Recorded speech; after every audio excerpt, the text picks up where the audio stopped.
Are you waiting for someone, sweetheart? I heard myself say it before my brain caught up, late sun spilling across Willow Ridge Park, like it was trying to make everything look honest. And there she was under the old willow, a little black girl on a red and white blanket, with 4 spotless plastic plates. No cups, no forks, no food, and eyes that did not flinch. "No, sir, they're already here," she said, tapping the plates like a hostess at a restaurant. None of us could afford. "That one's Mama's, that one's Captain Nibbles, my rabbit, but he doesn't eat much. That one's Uncle Joe. He's loud, but he's funny, and this one's mine. You can sit where Captain Nibbles was, he won't mind." "I'm Marcus," I said, trying not to wrinkle my life or my coat. "I'm Zuri, 6 3/4. She added with the kind of pride only kids and survivors carry. "What's for lunch?" I asked, and she said it like a prayer she'd memorized. Fried chicken, mac and cheese, peach cobbler, lemonade. Then she lowered her voice. "Well, it was Mama doesn't eat much now." The plate she called Mama's sat empty but not forgotten. She slid a wrinkled napkin underneath like it was a letter to a far country. "Here, Mama, the sun was warm, Mr. Marcus came to our picnic. He talks nice. I gave you the last peach cobbler, even though Uncle Joe wanted it." "Love Zuri?" I swallowed, told her it was beautiful, walked her to the edge of the park on the condition.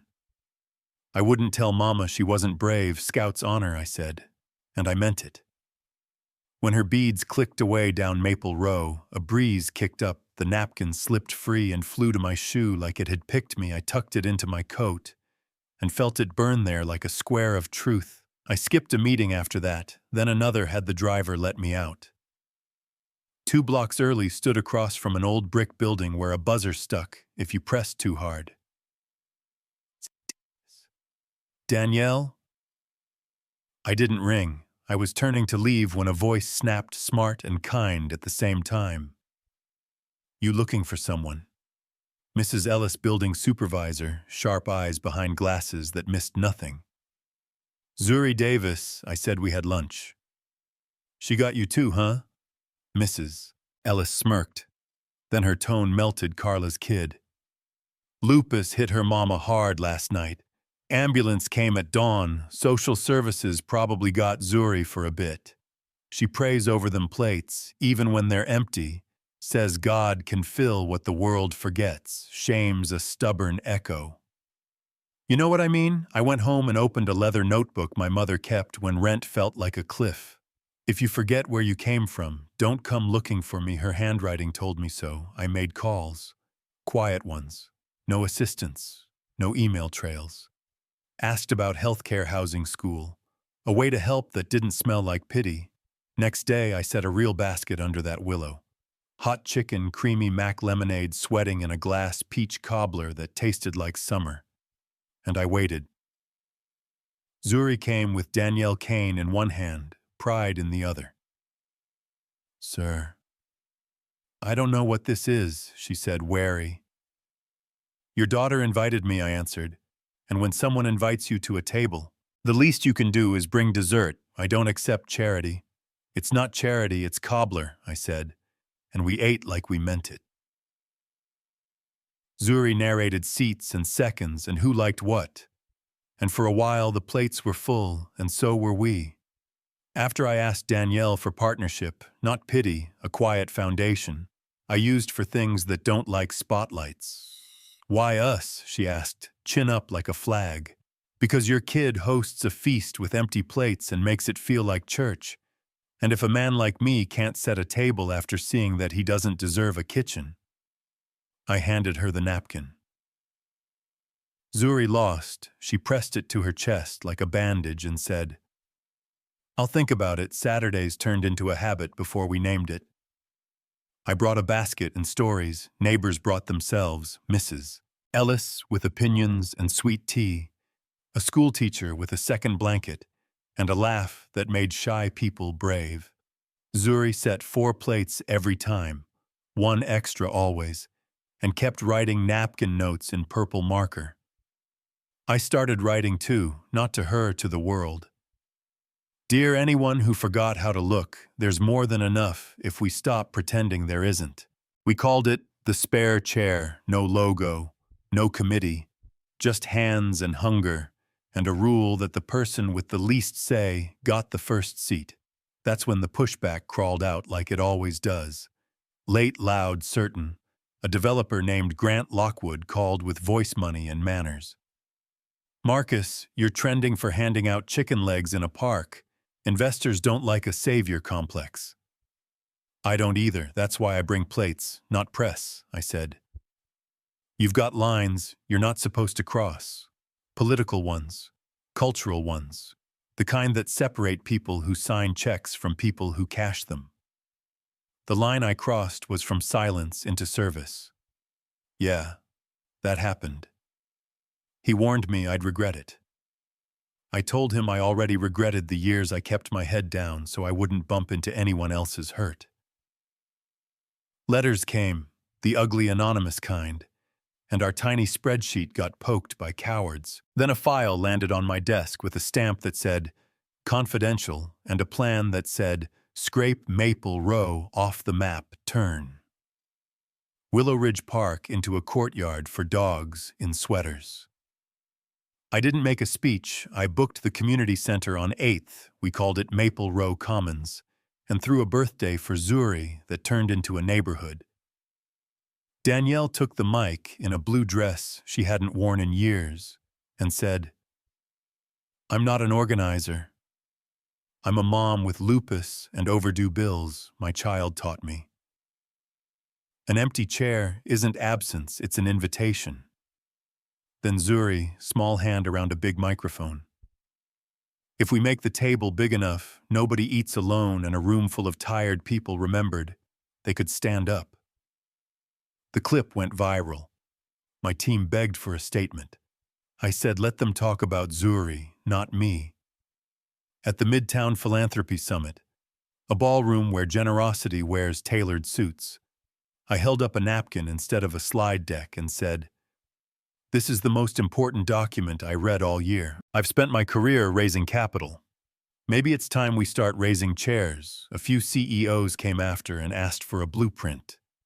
I gave them blank napkins and told them to write down who they'd forgotten, then set a place for that person and shut up long enough to listen.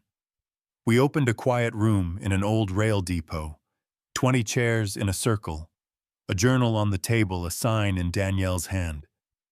If you have something to say, this table listens. People came and exhaled. A veteran read a poem he wrote in a war he never wanted. A woman cried until crying gave her back her breath. Lockwood stood in the back one night. Expensive coat, hands empty for once, left a white rose on a chair, and walked out like a man practicing humility in public. Then the power died. One cold night, the west side went dark, and our building turned into a cave that hummed with human sound. Danielle lit candles, heated broth on a camping stove. Zuri stuffed hand warmers in old socks and called them comfort pockets. We knocked on doors, passed mugs, climbed to the roof, because if you're going to be cold, be cold. Under stars, somebody started. This little light of mine, we wobbled into harmony. I pushed through the door with a thermos of hot cocoa from a bus station that decided kindness was legal. Leave town for 2 days, and you turned into a rooftop choir. I said we laughed, and then we didn't, because the night didn't need more words. The next morning, there was a letter with careful script. I walked past your room 5 times yesterday. I sat on the steps. I think that counts. Danielle set a sky-blue chair by the door with a note, the almost chair, and Zuri wrote on the back, almost is halfway to brave. A week later, he came 50s, coat that had seen more winters than applause. He sat without making us earn his story. He said, I'm the one who almost came in. Danielle handed tea. Zuri slid a napkin under his palm. He smiled like a stuck door finally opened. Next week, he brought a sea-green chair he carved with his own hands. "Tell your story, we'll hold the silence," and placed it beside the almost chair, like a promise. Lockwood called another meeting. The voice was patient, angry. "You need structure or you'll drown." Translation: "Sign it over and we'll bleach the soul out of it."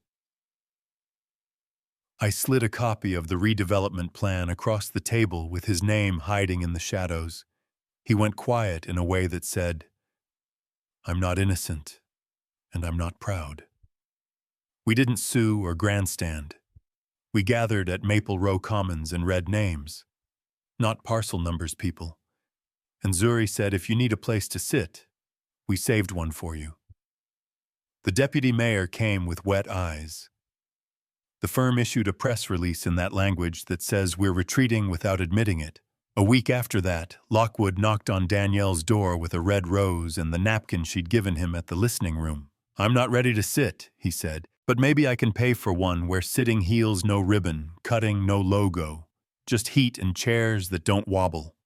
"Leave your shoes by the mat," Danielle said. And he did. We called the new space Echo. People filled it with the lightest and heaviest things they carried. A barber in Detroit sent a picture of a waiting area full of kids' painted chairs.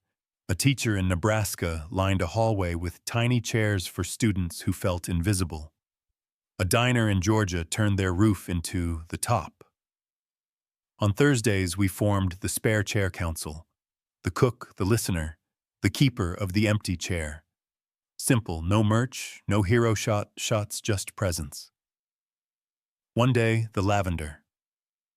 Almost chair went missing from our rooftop, and panic shot through the group until Danielle found a note. "It's time this chair moved, not because it stopped mattering, but because someone else needs it more. I'm taking it to my brother's porch. We haven't spoken in 20 years. Maybe I start by sitting." Signed, Ben. We left the empty space as an altar for a week. People sat around it and told the truth about who they needed to call. If you're looking for the ending. It isn't fireworks, it's a summer night that smells like rain, that changed its mind. 30 chairs in a circle, mint and lavender in chipped pots, Mrs. Ellis. With lemonade and a grin that says "Good trouble, Danielle," in borrowed pearls. Lockwood in row 3, with a woman who once believed in him when he didn't deserve it. Elijah, passing mugs like a man who remembered how to build homes, starting with hands.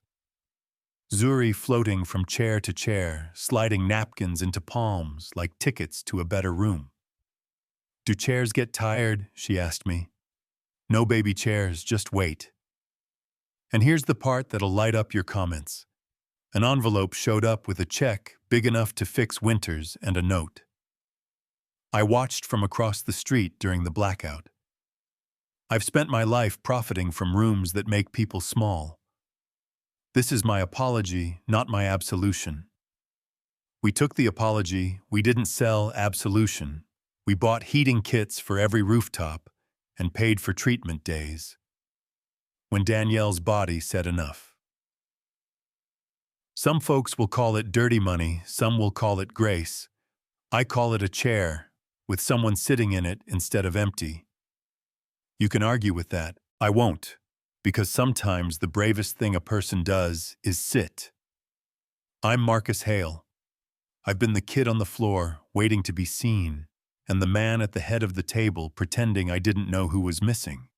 If this hit you, mad, hopeful, skeptical scene, talk to me, tell me who you think was right or wrong.